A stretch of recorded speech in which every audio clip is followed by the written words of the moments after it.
Ketua Pengadilan Tinggi Sumatera Selatan atau yang menandai dimulainya masa kampanye untuk pemilihan umum legislatif dan pemilihan presiden tahun 2019.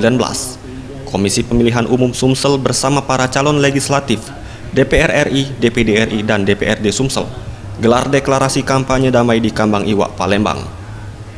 Ketua KPU Sumsel Aspahani menerangkan, kegiatan ini adalah bentuk pernyataan untuk perlawanan terhadap politisasi SARA dan politik uang pada pemilu 2019.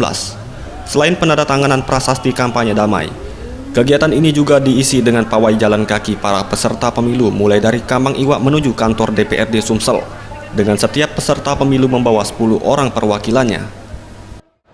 Adalah hari pertama masa kampanye.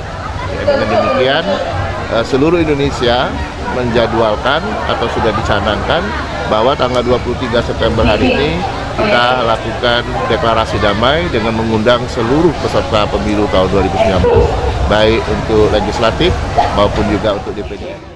Sementara itu, Jialika Maharani, calon DPD RI termuda yang ikut dalam persaingan politik, menegaskan, pada usia ke-21 tahun ini cukup percaya diri mengikuti Pileg tahun 2019 karena merasa dapat mewakili generasi milenial dalam kancah politik dan kemajuan negara. Dengan deklarasi kampanye damai ini diharapkan dapat menjadikan kondisi politik di Sumsel khususnya dapat berjalan dengan netral dan kondusif.